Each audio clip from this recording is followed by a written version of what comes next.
Today we're going to talk about the Roman Republic and life in ancient Rome. Rome is known as one of the ancient world's most magnificent empires. At its peak, Rome was home to 20% of the world's population. Despite of this, Rome had humble beginnings. It originated around the river Tiber in Italy as a small kingdom, before later becoming a republic and eventually an empire. The Romans were very proud of their culture and believed it to be superior over other cultures. Even though they were indifferent to most cultures, they were quite impressed by Greek culture and borrowed a lot of things from the Greeks, including some of their gods. The Romans came up with a lot of mythical stories about Rome's origins. Maybe you've heard of the brothers Romulus and Remus.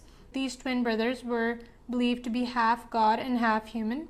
They were abandoned by their evil stepfather, supposedly, and when a female wolf found them and kept them alive. The Romans thought that these two laid the foundations of what would eventually become Rome.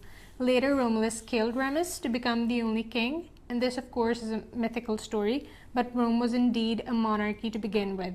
Eventually, after 7 kings, Rome is said to have become a republic in 509 BC. The Romans had even had a mythological story for this. They believed that the son of King Lucius molested a woman, which resulted in uprisings against the king, and thus King Lucius was the king at the time Rome became a republic, and thus a republic was formed because of the uprisings against the king. Again, we can't be sure if this story is completely true. It could, however, be a mixture of history and legends. What happened after the republic was formed?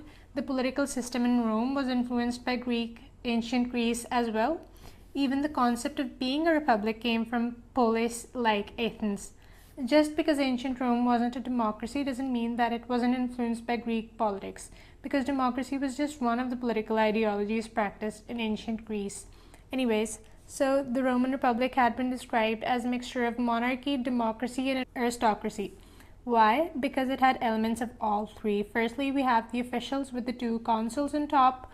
These 2 were the highest elected officials and had the right to annul decisions made by each other. This was the monarchical element of the Roman Empire, but the consuls did not hold the real power in Rome, as they only served for a year. The real power was held by the aristocratic Senate, who was supposed to function as a council and give guidance. However, they were very influential, even more influential than the magistrates they were supposed to advise. In fact, former magistrates often joined the Senate after retirement. Anybody who opposed the Senate was in danger because the members of the Senate wanted to retain their political influence. The members of Senate were rich, very powerful, influential, and often old. Another important task the Senate had was to review the draft issues before they were discussed in the Assemblies, and that brings us to the democratic element of the Republic, the Assemblies. There were a lot of different assemblies in Rome, and these assemblies had to adopt or reject bills based on the issues the Senate had proposed. They also had to choose officials who would run the state. In this manner, the Roman political system is closer to us than the Greek political system was. Citizens would vote in groups in the assemblies, and not all assemblies were democratic and focused on the good of the common people. Some were dominated by and favored rich people.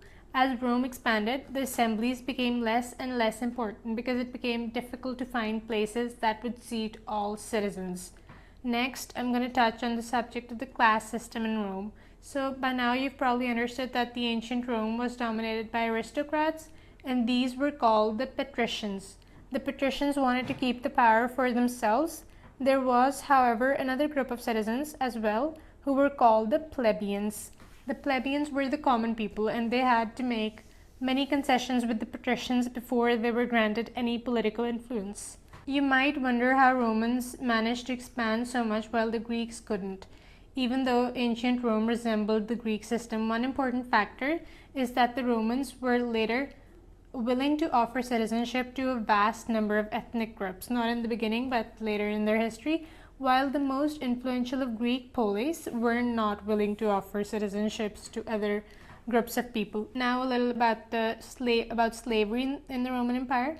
While Romans were entertaining themselves with gladiator battles, long baths, and chariot races, slaves were doing all of the hard work.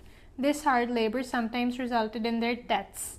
While it's important to remember that not all slaves lived difficult lives, there were also those who would die in gladiator battles or after suffering a terrible beating from their owners.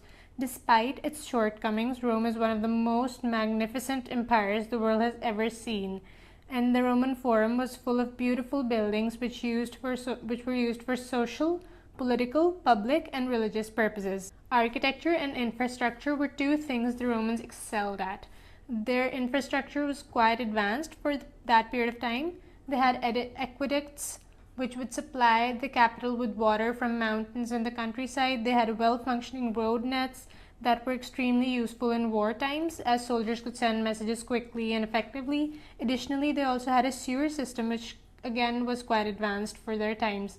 So indeed, Rome left a lasting empire in the world. Even today we use their words, their calendar, their names, and the names they used for the planets. So even though Rome became a great empire and lasted for 1,000 years, like all empires, the two experienced decline and later invasion.